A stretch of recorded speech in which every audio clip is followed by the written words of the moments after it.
Welcome, everyone, back to day 19 of 30 days from shame to empowerment. And I hope you are enjoying this journey. It is a series of one step after another. If you do the work, you're going to leave behind conditioning, ideas that no longer serve you, beliefs that are no longer real for you. It's going to make a big difference in your life. And today is all about the critical awareness of spotting cultural traps. Um, the point of this day is that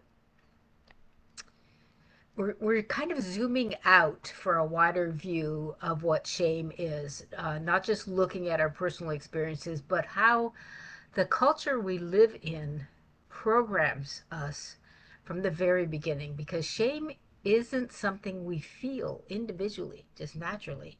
It's something that we learned, it's something we've inherited collectively as a group of women. And once we start to see it, we can really step outside of the game. This is a big one. So listen up. Let's do the work today. Let's get past this nonsense. And let's start with the truth, because shame is not just personal, it's systemic. Do you understand the difference? It is systemic. All women face this. So that alone makes you want to question what the heck is going on, right? We're born into a culture that profits from our self doubt. From an early age, we're told who we should be, how we should look, what we should want, how much space we are allowed to take up. It makes me annoyed just to say those words, but doesn't that sound familiar? I mean, think of these words. I'm going to give you a few that you'll be very familiar with, I'm sure. Things that were said to you like be confident, but not too confident. Be strong, but don't be bossy. I was called bossy from a very young age. Be ambitious, but don't be too intimidating. People never wanted to acknowledge my intelligence because that was intimidating. Be thin, but not too thin. Be sexy, but not too sexual. Be kind, but don't let people walk all over you. The system is designed, you see, so that women don't prosper. If we follow the rules, we shrink ourselves to fit into what someone else's comfort zone says we can be. Enough of that. If we break the rules in this cultural environment, we're labeled complex, too dramatic, too much. And when we can't win, our shame that we've taken on steps in and says, "See, you're the problem, but you are not the problem. The system is the problem, and we must see it to believe it. We have to see through the system that has been holding us back forever." It's the moment a woman looks around and says, wait a minute, this doesn't serve me, and it never has. And that's the beginning of your liberation. When we become critically aware, we stop internalizing the cultural voice that says we have to earn worthiness through appearance, approval, or achievement. We begin to see how shame has been used to control us, to keep us compliant and quiet and disconnected from our intuitive power. Don't believe me? Just think about this for a moment. Diet culture tells us our bodies are projects to fix, right? Corporate culture tells us our value is based on productivity. I really bought into that one big time. Social culture tells us our worth depends on being chosen, liked, or followed. That's relatively new description, but it's true on different forms. Even in my youth, those were words that I understood. And yet the truth is, we were never meant to be perfect. We weren't born to be perfect. And we were meant to be whole. That's why my tagline on my branding is empowering wholeness. For me, that's what it's all about. Happiness comes from understanding the harmony of balanced mind, body, mind, and spirit. That's all yoga. Everything I know about that is credited to my yoga teachings, learnings, practices.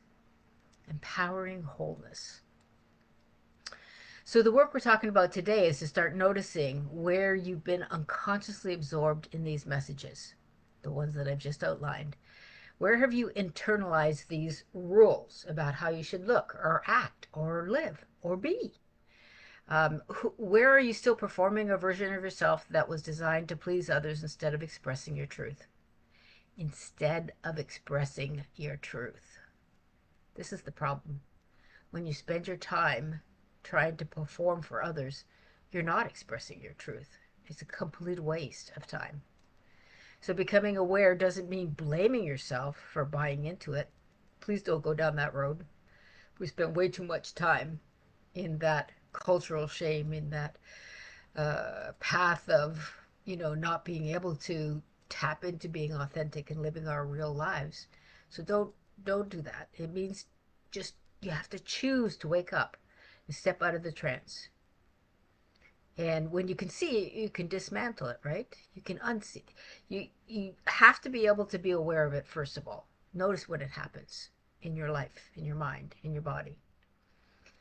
But here's also, I just want to say a beautiful part about one woman doing this work, stepping out of those cultural traps. She gives silent permission for every woman around her to do the same. Just think about it this way: your liberation is contagious. So, okay, it's already time to do our reflection. So take a deep breath and ask yourself gently, because these are tricky questions and they can be emotional. Where have I internalized society's rules about who I should be? For me, it was in business, being successful, being competitive, being a winner, all of those things. Things that I've been able to let go of and see how they stood in the way of me being authentically who I truly am. Maybe it's in how you speak. Do you soften your truth so you don't sound harsh? Maybe you see it in your body. You're pushing yourself to meet an impossible standard. The way you look, the way you act, the way you compete. Maybe it's in your relationships. You're playing small so others feel comfortable. A lot of women do that. Write down what comes up without judgment. You're not blaming yourself. You're just observing the programming that's going on. What's the reality of actually what I bought into, right? So ask that question of yourself with your workbook. If you don't have your workbook, go back to the Journeys group and get it. It's under the files. So where have I internalized society's rules about who I should be? Spend some time with that. You might find more than one area. Great. More to let go of, more to get out of your way so you can start being the authentic person you are meant to be. Now, one other thing. I want you to write one rule for yourself today, one that honors your truth instead of shrinking from it. As you're starting to unravel these uh, unrealistic beliefs, old beliefs that you adopted in your culture, um, you're going to switch them around. You're going to throw the energy on the other foot. So, in other words, if you were told you take up too much space, you could say, I am allowed to take up space. Create a new affirmation. My body is not an apology. I don't need to be liked or to be worthy. I am worthy. I can be powerful and kind at the same time. This is a big one for women, right? We often step away from our own power because we think it stands in the way of us being kind to other people. It does not have to. I can be powerful and I can be kind at the same time. Keep this new rule somewhere visible in your room, in your office, on your computer, on your bathroom mirror, whatever it is where you're going to see it. Put a sticky note up on your desk and see it. Look at it every day. So you start to ingrain that new idea, that new belief into your neural wiring. Because as you're creating these new rules, these new scripts to follow for yourself, you're really um, throwing out all the old scripts. You're not living by what someone else said anymore, and someone else's expectations, someone else's teachings. This is where the the head of empowerment lies. The start of empowerment lies for yourself. So, cultural shame really does lose its grip when we see it for what it is. It's a system. You're not broken, you are awakening. Okay? Hope you got that one. This is a powerful one today. If you do it, you will really benefit from it. Tomorrow we'll turn toward relationships and talk about how safe friendships can help you heal and relearn to trust in the connection in those friendships. Okay? Thank you for coming. Thank you for watching the replays. Leave your comments and questions in the Facebook posts, and I will see you tomorrow. Bye.